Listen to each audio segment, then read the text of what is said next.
recording the session, and I'll send a copy around of the slides and a video of the recording um, later on. And as I say, hopefully you can see the front screen there. So my name's Mark Gracie. I run a consultancy called Flavorfied Digital. I specialise in helping businesses look at their digital data and marketing compliance, particularly busy with GDPR for obvious reasons at the moment. And I also run a service called Digital Compliance Hub, which I'll talk about towards the end. My background is actually one in telecoms. I've worked in the internet industry since the mid-90s and had a 15-year career working in a regulatory environment, basically ensuring internal compliance and influencing external stakeholders. And an element of that was actually being a data protection manager around the time of the 1998 Act that came into force, and dealing with police liaison, data retention, and various other things. If you know anything about the telecoms industry, you'll know it's heavily regulated. So there was plenty to do with that. But my background is very much a regulatory manager, and data protection being a key part of that role. So what I wanted to cover today is about GDPR compliance. Hopefully by the end you'll understand, if you don't already know, about what the GDPR is all about. Be able to have a think about whether you need to worry about it within your business and within your role, and if you do need to worry about it, hopefully some pointers that will help you think about what you can do to comply. Before we start talking about the GDPR, let's just have a quick run through data protection by way of an introduction. There's a few things, sort of terminology that I use, and aspects of data protection that have been around since the 1998 Act, which is as relevant for GDPR as anything else. So first off, let's talk about some key definitions. Personal data, the data protection rules, Data Protection Act, GDPR, all talk about protecting personal data. So personal data is any data that helps you identify a living individual. It can be another piece of data which in itself, it doesn't look like personal data, but when put with other types of data or used with other types of data, can help you identify an individual. And if that's the case, then that too is personal data. So personal data relates to living individuals. There's slight confusion when it comes to business data, because if you have data relating to an employee within a business, then that too is personal data, because you're identifying that living individual, which is that employee. If you've got generic business data, then it's not covered by the definition of personal data, and therefore data protection rules don't apply. Now, the Information Commissioner under the Data Protection Act stipulates that a sole trader is to be treated as an individual rather than a business. So even though there are some rules around when business data is personal data, sole traders are considered personal data regardless of anything we might talk about a bit further on, particularly around marketing. So, sorry to start off with a bit of a confusing message, but essentially, if you have any data and you process data, but it relates to a living individual, then it's personal data and data protection applies. Now, I mentioned processing. Processing, just for clarity, is actually anything you do with that data. So it covers the collection of the data, the actual use of the data, which you might be using for a specific purpose or with a particular intention in mind. It also covers the storage of the data and anything else that you might do with that data. So when we talk about processing, it's basically any aspect of using that data or doing something with it, including storage. Data subject, that's the person whose data it is that you're processing. The data controller is the organization that's collecting the data of the data subject with a specific purpose in mind. And the data processor is an organization who is doing something with that data. Typically that is the data controller as well, so the data controller processes the data themselves, but if they outsource that to a third party, maybe for marketing purposes, then that marketing company, that third party, is a data processor. As we'll get on to, that is quite an important definition to consider, because the rules are changing in terms of who has responsibility for what, according to the GDPR. So that's some definitions I just wanted to get out of the way at the start. In terms of what data protection is about, well, there's essentially 8 principles of data protection. The Data Protection Act talks about 8, but the GDPR talks about 6, plus 2 extras, which are set out separately, which are basically the individual's rights and international transfer. But all the rules, all the principles still apply. Basically, if you're processing data, it has to be lawful, fair, and transparent. So you have to have a lawful basis for processing. You have to be processing it with a specific purpose in mind. You can't process data for other purposes unless you've got consent, for example. The data you're collecting has to be relevant, or the data you're processing has to be relevant. So don't collect data that you don't have a business need to have. You have to keep it accurate and up to date. You can't keep it for any longer than you have a business need to do so. I'll just skip over individuals' rights because I'll come back to that in a second. And the data has to be kept securely, so you can't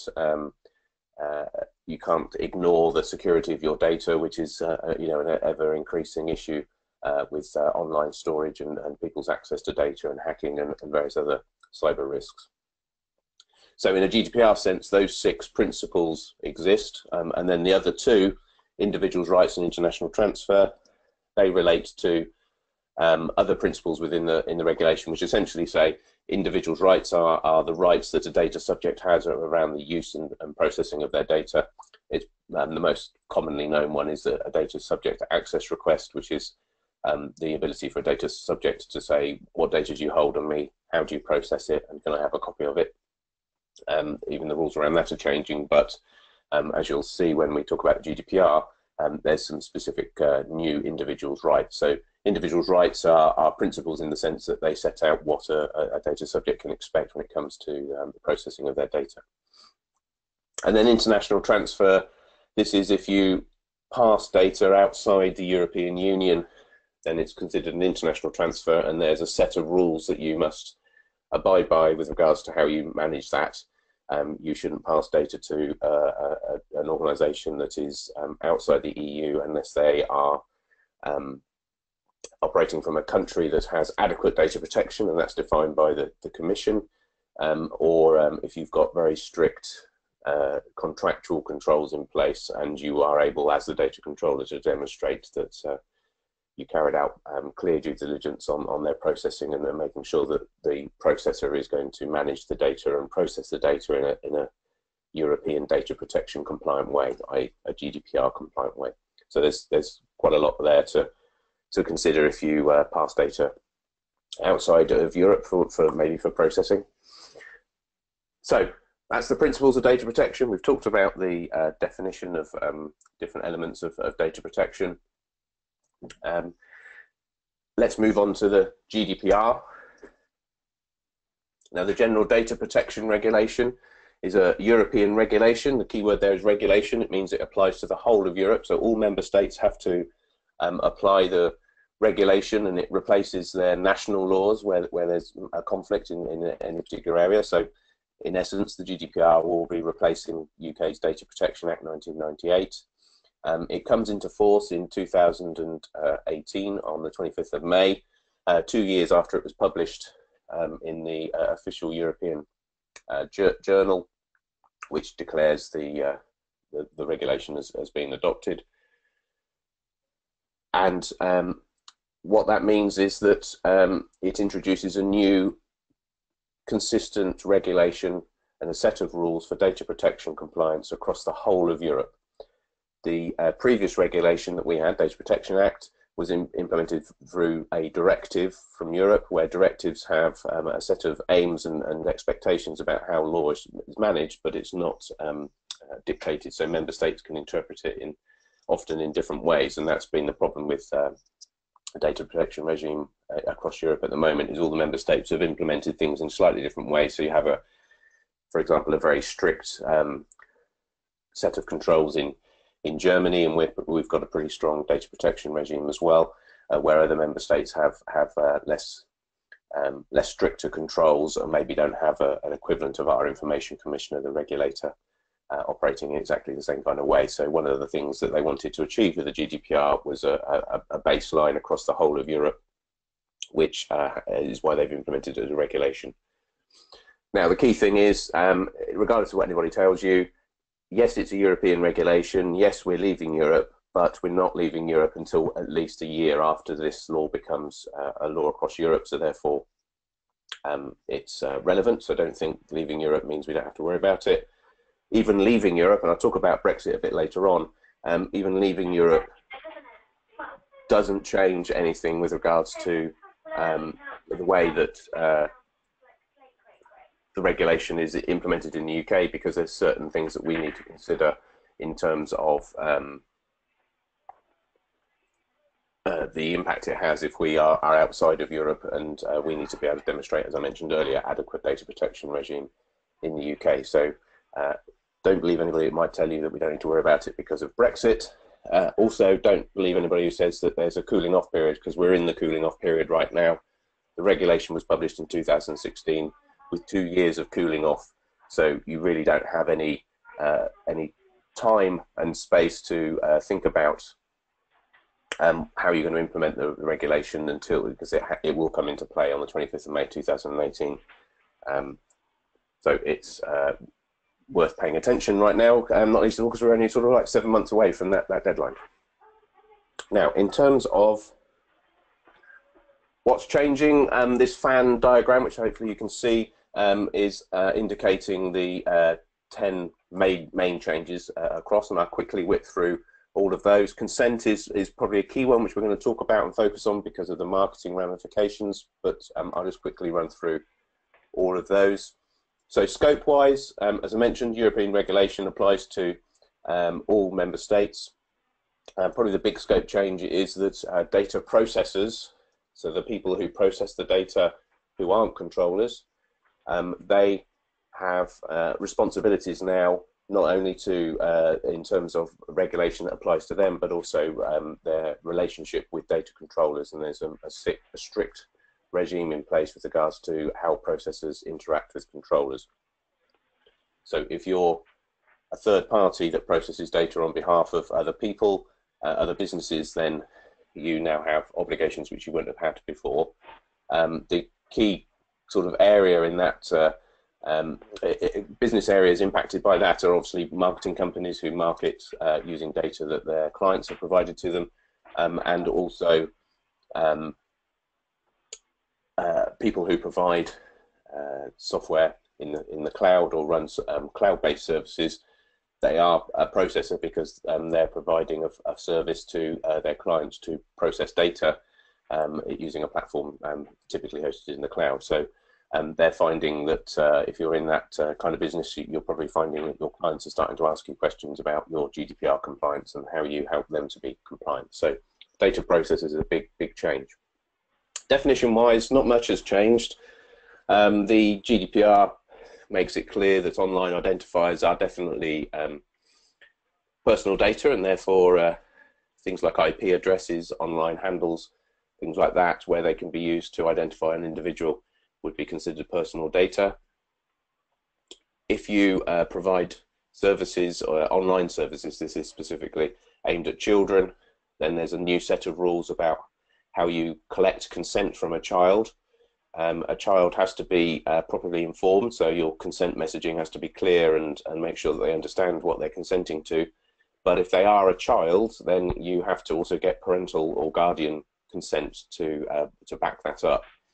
This is likely to mean that if you do provide what's called an information society service, which is basically an online service aimed at children, or children are likely to use it, then you might have to think about how you're going to verify a child's age, and also how you're going to collect appropriate consent for the use of their data in certain circumstances, along with the guardian consent as well.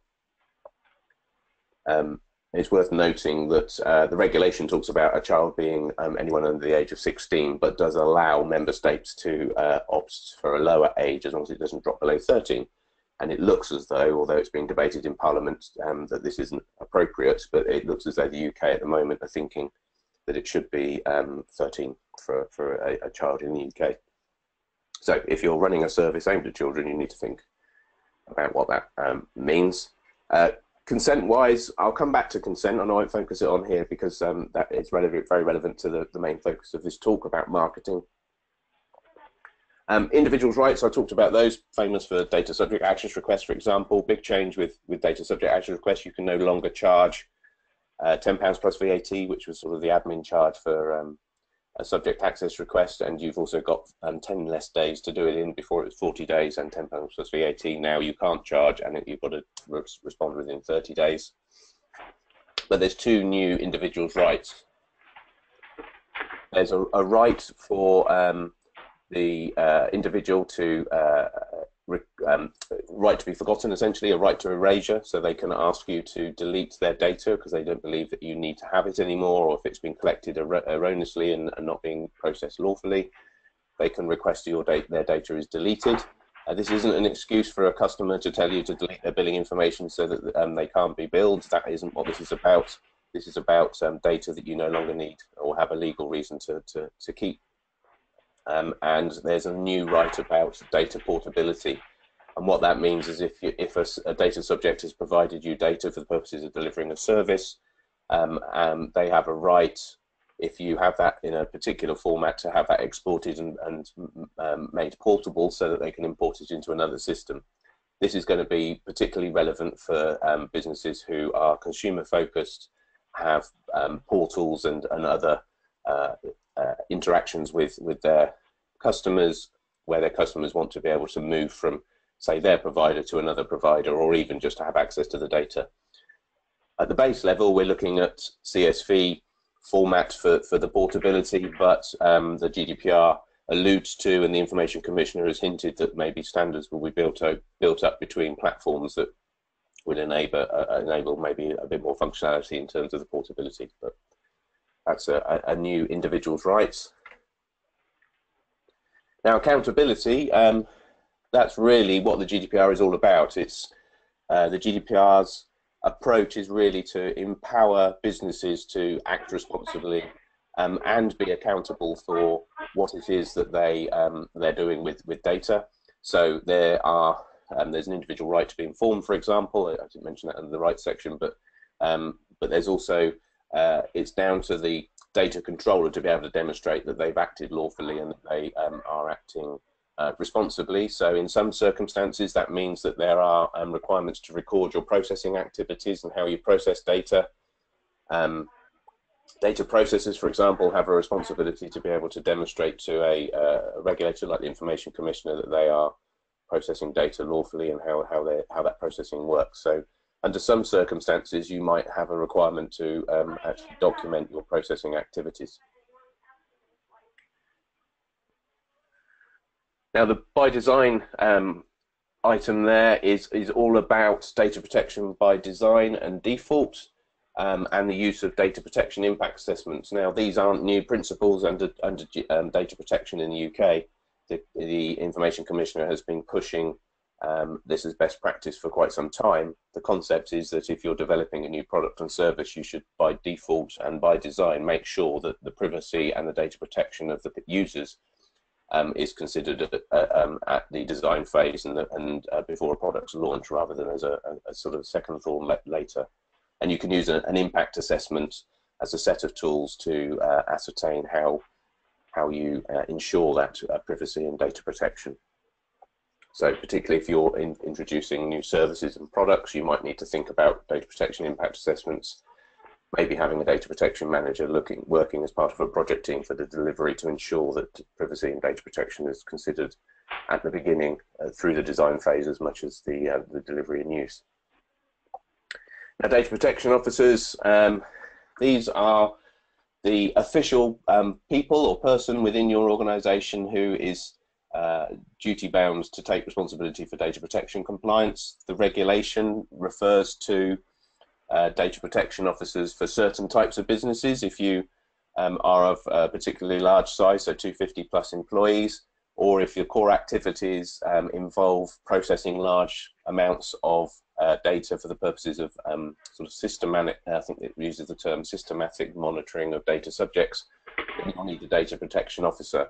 And the regulation sets out specific requirements for a data protection officer, particularly around what that person's responsibilities were, and that they should be, for all intents and purposes, allowed to get on with their jobs. It's a set of rules that says that certain businesses that need to have a formal person as a data protection officer should be allowed to get on and do their job, and not sort of ignored or hindered in their operation. So the regulation is there to enforce that as a role, but not everybody. Probably the vast majority of businesses wouldn't need a data protection officer, but there are certain requirements that you do require one. Moving on, we've now got breaches, which some regulated industries have the need to notify breaches. Telecoms is an example of that, but the GDPR applies that to the whole of to everybody. Doesn't matter what kind of business you're in. If there is a significant breach and there is likely to be harm caused by that breach, then the controller has a duty to report that to the regulatory body, which is our Information Commissioner in the UK, or report it to the data subject so that they can perhaps do something about it. So, a good example is if credit card details get leaked, then the data subject needs to be able to sort of cancel credit cards and things like that. There's also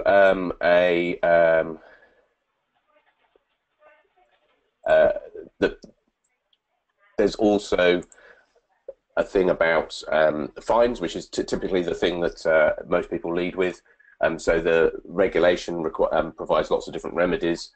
The 4% of global turnover, or 20 million euros, whichever the largest, is the headline that most people tend to lead with, which is a much bigger fine threshold than they have under data protection. Now, the Information Commissioner has made it very clear that, as it has with data protection, it takes a very proportional approach to how it deals with fines and how it deals with investigations. And that's not likely to change. So what that really means is we're unlikely to see the 4% of global turnover or the 20 million euros being fined from the outset. And actually, if you put that into context with what we've seen already, the Information Commissioner obviously investigates and deals with breaches of the regulations already. The TalkTalk data breach from 2015 was quite a significant breach, but they only got fined 400,000, where the maximum fine at the moment is £500,000. So, if you put that into context, that it sort of ties in with what the Information Commission's been saying all along. They take a proportional approach to it, and in fact, if you're in a position where you demonstrate that you've taken compliance seriously, you've got policies and processes and procedures in place, then you're probably in a much better place to sort of have some kind of balance in their approach with regards to investigating you than if you've got nothing to demonstrate. So if you've got policies documented, your procedures and your approaches documented, you're in a much better place than you would if you didn't. And that might even help you in terms of the type of fine that you might get if you were to commit a breach. So that's a very rushed, I'm afraid, sorry about that, overview of the changes in GDPR. What we're on this webinar for is to talk about how it impacts on marketing, and particularly the privacy and rights of your data subjects or the people that you're marketing to. And the reason for that is that the GDPR introduces new consent rules, and I'll talk about those in a second. But when it comes to marketing compliance in the UK, it's actually much more than data protection, and there's two sides to it, as illustrated by this diagram. On the one hand, you've got the lawful basis of processing in terms of data protection, and what GDPR means. That means consent. And on the other side, you've got the privacy regulations, which again are a EU-based set of regulations which stipulate some marketing rules. Now, the privacy regulations in the UK are implemented as the Privacy and Electronic Communications Regulations, and they're probably most famous for introducing the rules around cookie consent on websites. But they also have some rules around when you can and can't market to people using their data. So you have the controls over the use of data in certain circumstances, typically consumers and, as I mentioned, sole traders earlier. That's controlled by data protection rules, where the privacy regulations basically tell you how you can use data for marketing purposes in slightly different ways, depending on the circumstances, and I'll talk about that in a bit. Interesting point to bear in mind at this point that the EU's also reviewing the e-privacy rules, and there's going to be an e-privacy regulation, which again will apply across the whole of Europe, and they're trying to implement this at the same time as the GDPR, so in May next year, although it's still being debated and going through its various legal going over the legal hurdles that it has to go through when a new regulation is drafted and before it's published as an official regulation. So there's some skepticism that they'll actually achieve the 25th of May 2018, but it's something to bear in mind with that, and I'll talk a bit more about that towards the end.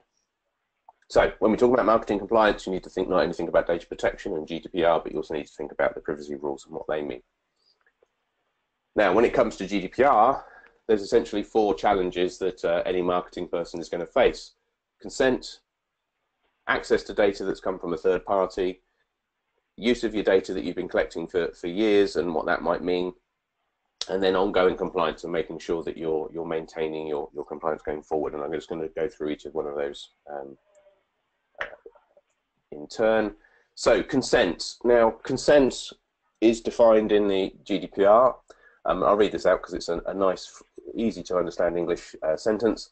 Any freely given, specific, informed and unambiguous indication of the data subject's wishes by which he or she, by a statement or by a clear affirmative action, signifies agreement to the processing of personal data relating to him or her. What that actually means is that the data subject has to be well informed about what you're going to do with their data, so you need to have clear messaging, what it is that you're collecting the data for and how you're going to use it, and the data subject has to make take a positive action to actually confirm the consent that they wish, they're happy for their data to be used in that way. Now, the big challenge there is that if you're using pre-tick boxes, so the untick this box if you don't want to be marketed to style box, or if you've got a bit of wording where somebody has a box that they can tick or untick with an asterisk that takes you to something else, maybe a privacy policy or somewhere else where it says untick this box if you don't want to be marketed to, or anything that is not straightforward, then you won't be able to do that any longer, because the GDPR will not see that as a clear affirmative action by the data subject. So you will need to review your messaging and your approach to how people are opting into confirming and providing that consent. It's also worth bearing in mind that this is when consent is the lawful basis for processing. There's lots of other lawful bases for processing, so you can process data for the purposes of delivering a service, for example. And if they're a customer already, then you can market to them based on that, provided you provide an opt-out, and that's one of the things that the privacy rules allow. But if you're running a mailing list and you're collecting, say, names and email addresses off of your website on a web page, then those are the kind of messaging that you need to consider, or anywhere else where you collect data from people who aren't customers, essentially. So the messaging needs to be clear, and the data subject has to be informed about what it is you're up to and what you're doing and why you want to use the data, and they have to take a positive action to actually opt into the use of that data, so they're giving a positive consent. You also can't do things like say that you automatically have consented to, say, marketing if you use this service, and you can't limit, you can't enforce consent upon somebody just because you want to force them to have say consented to a particular use of the data. Which is what consent without detriment means. It essentially means that you can't use you can't by default say that somebody has to consent to something, otherwise they can't use a service or something like that. You have to be clear about who you're sharing the data with. You have to be clear about how they can withdraw consent when they need to.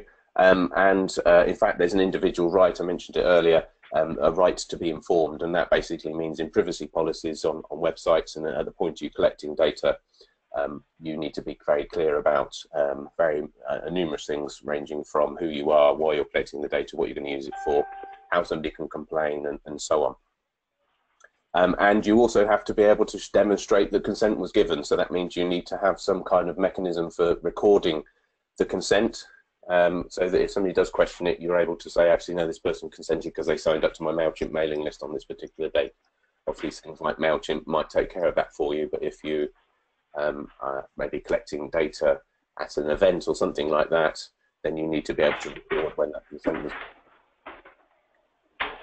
So that's the first GDPR challenge, is how consent works within the GDPR, and particularly the pre-tick boxes no longer being allowed. Next thing to consider is, well, what do you do with data that you might be buying in? And there's a lot of people saying, well, GDPR just kills off third-party mailing lists. Well, it doesn't really, because you can still use them, but there's certain things you need to do. You'll need to carry out due diligence on the provider and the source of the data, because you'll need to be sure that they've acted within the GDPR terms of consent and positive opt-in before you can use that data. So you'll need to ask them for appropriate consent and proof, and if they are collecting the data maybe on your behalf, then you need to make sure that they're clear that they are sharing the data with you at the point at which they're collecting it, or that if they're just a general collector of data, they need to be able to demonstrate to you that that they have collected the data with a view to sharing it with third parties and deliver consent for that. There is also the requirement, therefore, to, as there is with consent, to record your approach and findings. And you probably don't necessarily need to do that from a legal point of view, but from a best practice point of view, if you're able to demonstrate and provide evidence of your due diligence and that you've carried out these audits on these third parties, then you'll be in a better position than if you've just taken the data and not really paid much attention to whether it's been collected in a GDPR compliant way or not. What weekend is Rachel on holiday then? I can hear some background noise, which I'm not quite sure if anybody else can, whether that's something that's happening with me. Everybody's muted, so I'm not quite sure what's happening. So, but anyway, if you can hear that, apologies.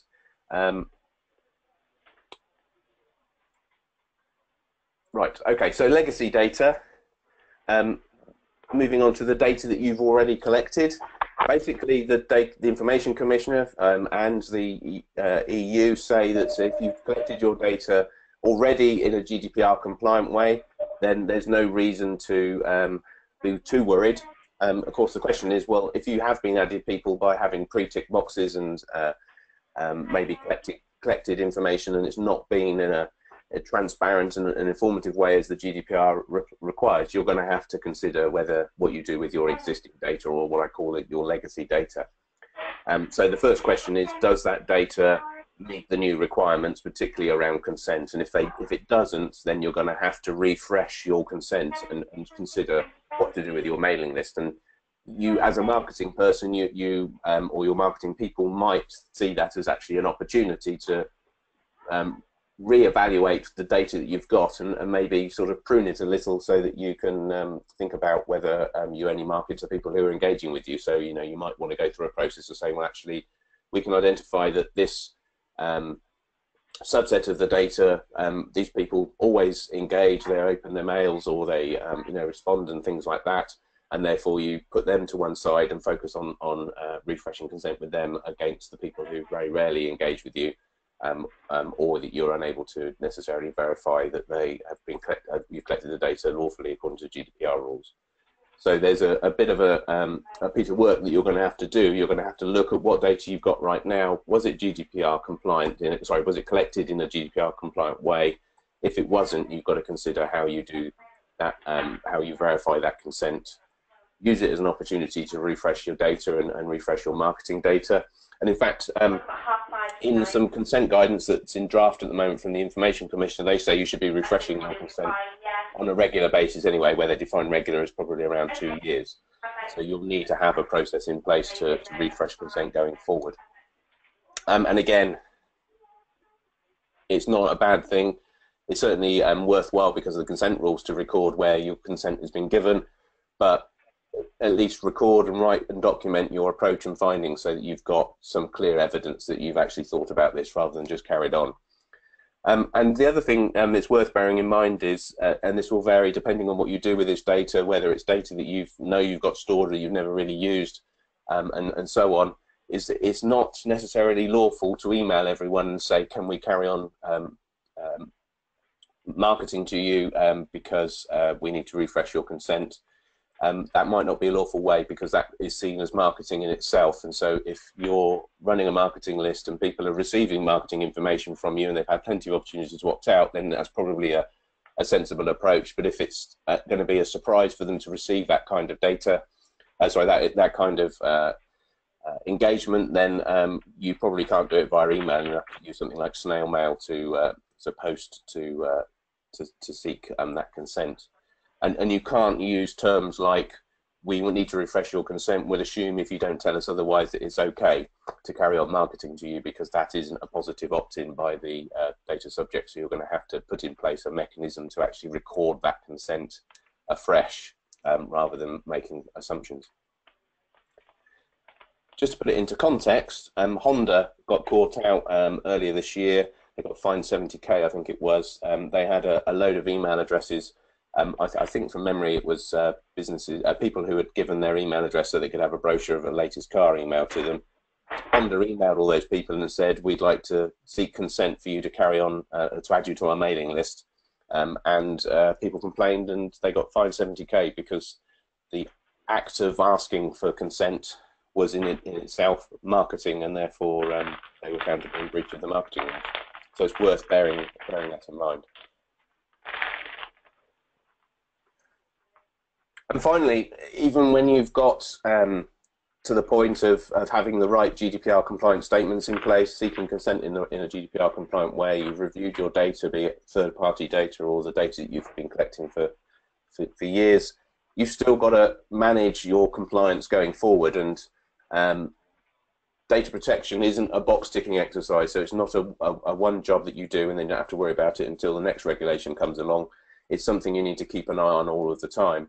And I've already mentioned one area, which is refreshing consent. And as I said, the current guidance from the Information Commissioner in their draft consent guidance is that you should refresh consent every couple of years.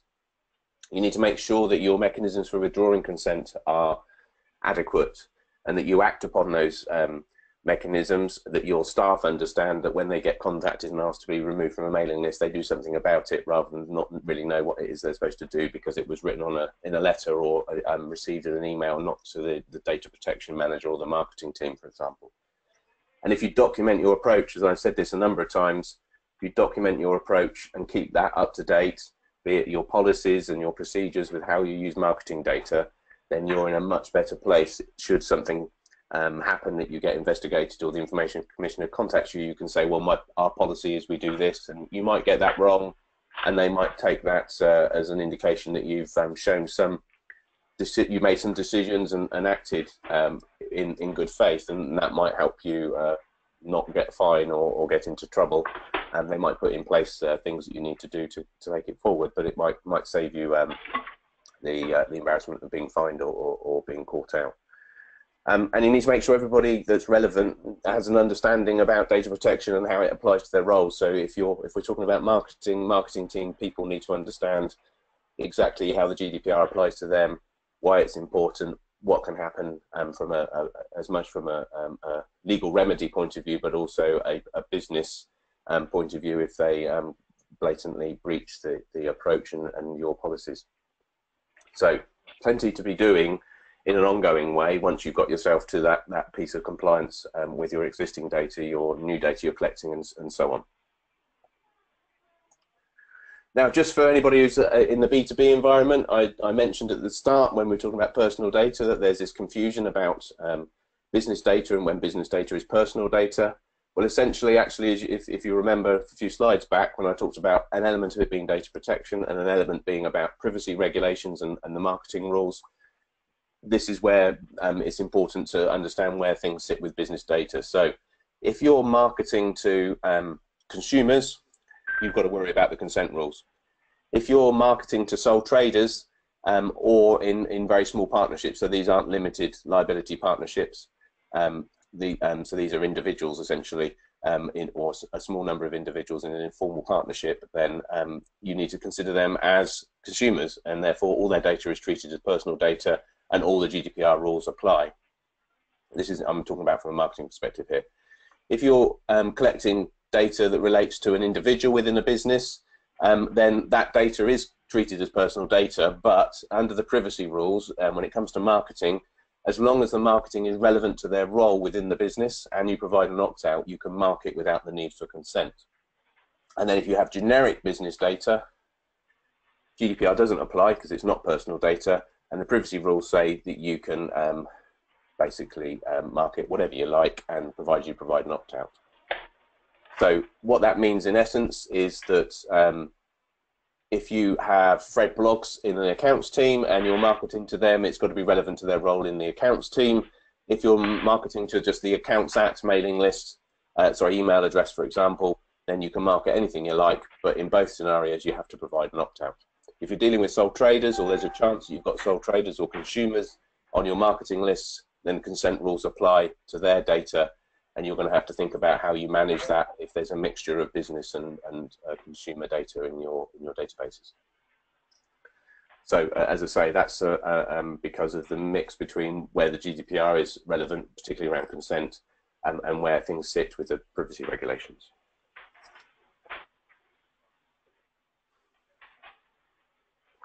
Now, in terms of compliance, hopefully at this point I've given you a sort of a background in the GDPR and certainly some things to think about when it comes to consent and what that means from a marketing point of view.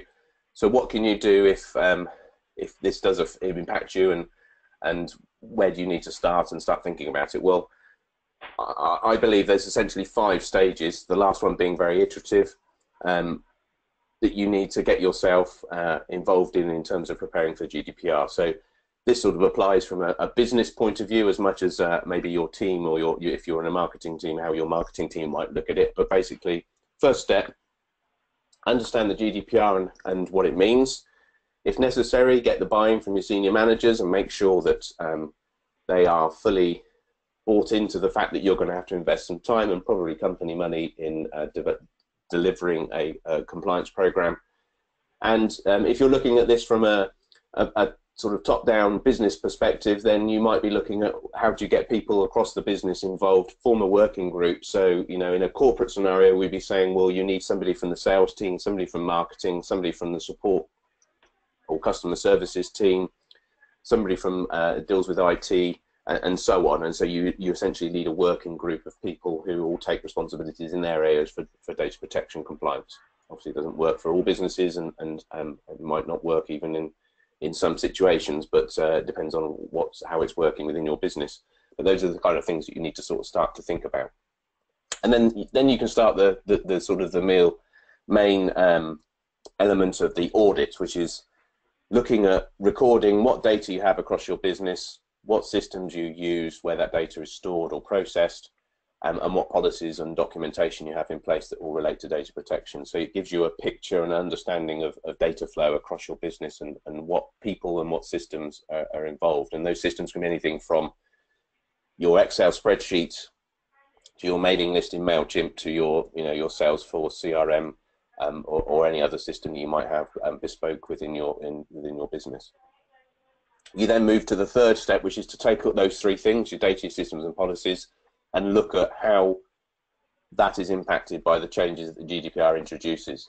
And then once you've got that picture, you can then move to the delivery, which is you basically build an action plan, working within your teams, within your business, or even driving it if it's you being left on your own to sort it all out, to deliver an action plan to aim for compliance by a particular date, obviously no later than 25th of May 2018, that takes what you've analysed as being the things that need to change. So in a marketing scenario, you might say, well, we've identified we've got this mailing list which we use for this particular purpose.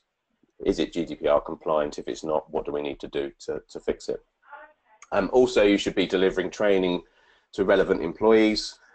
In a big organisation point of view, you would be saying everybody gets an understanding, an overview of data protection and what it means to be data protection compliant, where specific people in specific areas get very sort of specifically targeted training, so the marketing guys get trained about how marketing data is impacted by GDPR and data protection, which will be different than what the sales guys or the support guys need to do with regards to how they manage data as well.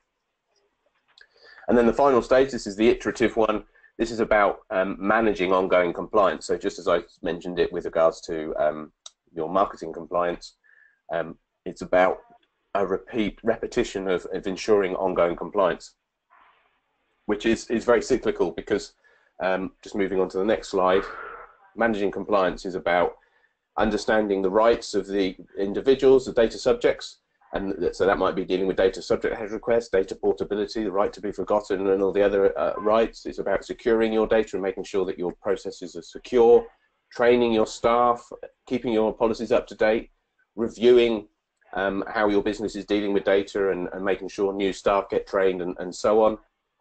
But it's also about keeping up to date with what's changing in the data protection arena. And this is very important because there's a lot going on. So I've talked about the GDPR.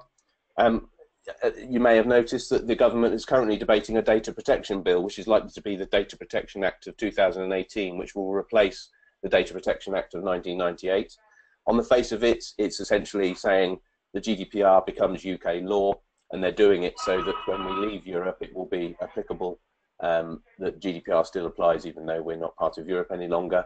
So you need to understand what's happening with the data protection bill. There's lots of government discussions going on at the moment because it's being heard in the Lords and will be in Commons about various elements of that, and it's possible that bits of it might change.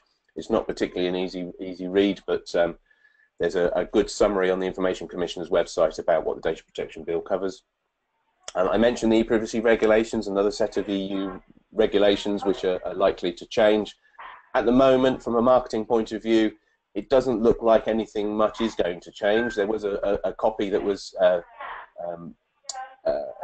which was leaked before Christmas that implied that they were going to introduce consent rules for business-to-business marketing, but that's been withdrawn, and probably the big change will be the way that cookies are managed on websites. But if the regulation stays as it is, it's up to the member state to decide how to deal with things like marketing B2B, and who knows what the UK government might be thinking in that regard, and so we might see some changes in that area. The two hexagons in the middle, consent guidance, very important that you understand where the ICO are coming from, but also the Article 29 Working Party, which is the European group of ICOs essentially across the whole of Europe. They are also producing some consent guidance, and the UK's consent guidance is in draft form until we've seen what the Article 29 Working Party looks like. And indeed, in a wider GDPR scenario, there's lots of different bits of consent guidance coming out. The ICO's just finished consulting last week on the relationship between a data processor and a data controller. So there's a whole host of bits of guidance to keep up with. We've got Brexit in the news all of the time, but essentially Brexit could have some ramifications with regards to data flows, particularly if you do business with European organisations and you're processing data on their behalf. If they're passing the data to the UK and we're no longer part of Europe, well, we need to understand what our status is with regards to being outside of Europe. Worst case scenario is we could be seen to be as sort of we are obviously pushing for being seen to be adequate, but worst case scenario is we could be like the United States are, where you have to have a special set of rules you have to sign up to be able to demonstrate that you take data protection responsibly. As it happens, the government are trying to convince the Europeans that actually, don't worry, we've got GDPR covered, everything's going to be the same, let's pretend nothing's changed as far as data flow is concerned, and let's continue as though we haven't left Europe. Whether Europe buys that or not is remains to be seen. There's a few things we do, particularly around data retention for national security and stuff, which they're not so happy about. So maybe that might be a bit of a fly in the ointment on that regard. But you need to keep up to date. You probably have business reasons to keep up to date with what's happening with Brexit, but generally data flow and the impact that Brexit has on data protection will also be very important. And our role as a UK that was part of Europe and is suddenly out of Europe, what that might mean for us as a from our own data protection point of view. And also because it's European regulation impacting across the whole of Europe, you've got to look at how it's implemented in different member states. So if a judge in Germany decides to decree a particular interpretation of a regulation, that could have ramifications across the whole of Europe, and that might have some implications as well. So apologies, this is not particularly good news. It's quite a lot to think about. It really isn't, as I said before, you know, sort of a one-off hit of compliance you need to think about. It's very much ongoing. And actually, you know, as a last slide, it's a bit of a depressing end to it, but in reality, it is all manageable, and it's about applying a practical approach to how you deal with data protection. And if you can demonstrate that you've put some thought to it and you've got documented policies and procedures, as I said many times through this talk, you'll be in a better place than if you've just sort of stuck your head in the sand and hoped it goes away. But when it comes to marketing, things you need to think about: what does GDPR mean from a consent point of view? What do the e-privacy rules say about marketing compliance, particularly when they change? What does the Data Protection Act, probably of 2018, have an impact in terms of any particular data? Probably in marketing terms, at the moment, doesn't look like anything will be different than what the GDPR says. There's no sort of above and beyond GDPR elements of it, as far as we can see. And look out for guidance and precedents that are set across Europe, both from an Information Commissioner office's perspective, but also European-wide. But help is at hand, and this is the slight sales pitch on my part. I run a service called Digital Compliance Hub. It's a subscription-based service. You can sign up for a free trial for a month, check it out, have a look. It's essentially partly online guidance and toolkits to help you with your digital compliance, and parts helpline, so you can have access to email support and telephone support. It doesn't focus just on data protection. At the moment, the core focus is on GDPR for obvious reasons, but it's much wider than that. It's about privacy and marketing, and also web and data cyber security as well. So if you're looking for a cost-effective way of looking at how you can manage your compliance in an ongoing way, and you need some help getting yourself going with compliance, then have a look at the hub. It might be something that can help you, and I'm certainly more than happy to talk to you about what it can do and how it can help your business. As I say, there's a free trial at the moment. You don't need to put credit card details or anything in. You can try it for a month and have a look around and see what you think. And I also, as I said, I run a consultancy, and the Digital Compliance Hub is part of that, but I provide audits, so I can work with businesses to look at where the gaps are in their GDPR compliance, right through to managing data protection processes within a business, and giving advice and consultancy and running training. So, quite a lot to take in. Roughly been speaking for about nearly an hour. Now's a good time for any questions. So what I'm going to do is I'm just going to have a quick look. As I say, in your control panel for the webinar, you should have a question section, and you can type in a question there, and it should appear in my control panel, so I can have a look, and I'll try and answer it. There's nothing there at the moment, so I'll just give you a few minutes to think. If nobody comes forward, then we can end it now. Otherwise, please do ask away.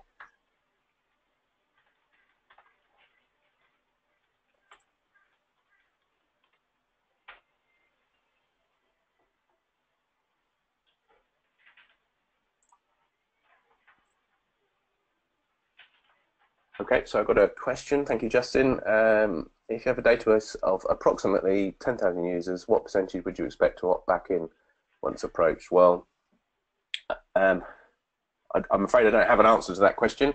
I think that's going to depend on the kind of people who are in your database. There's not much you can do about about it in terms of having to do it. You need to make sure you've got a clear consent opt-in available. So you, like I said, you can't email them all and say we'll assume you're okay to continue unless you tell us otherwise, because that's not a positive affirmative action by the data subject. So you're going to have to look at, you know, whether you use things like postcards to return, and also what you can do to make it easier. So, you know, sort of click here to go to a web page which has got all the information they need and how they're going to do it. You would hope that if the people are on your database because they are interested in what you do and what you offer and the kind of things that you have to say, and they're impressed with what you've been sending out content-wise, then you're going to get 100% return. But you obviously got to bear in mind that people have these mailing lists going to their spam folders because of their email packages and how they work, and they might not deal with it, and they'll possibly think, oh, I'll do that in a bit, but not going to do it now, and never go back to it, and so things. So you are going to have a drop off, no doubt. But if the data's there and you've not collected it in a GDPR compliant way, I'm afraid you've not got any choice. So I'm afraid that was me waffling away, not really answering your question because I can't really answer that, but telling you that exactly what you need to do.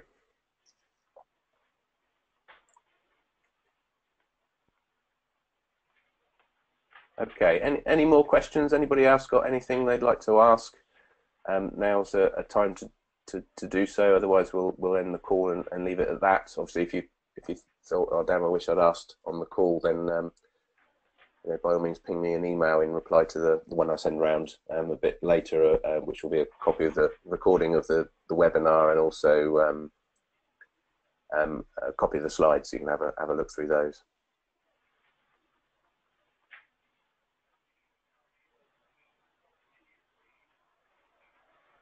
Okay, looks like you're a very quiet bunch. Not many questions, so no indication of anybody writing any now. So if that is all, thank you very much for joining. I hope you found it useful, and I'll send around a recording of the session so you can revisit anything that I said. And as I say, I hope that was helpful. Thank you very much. Enjoy the rest of your day.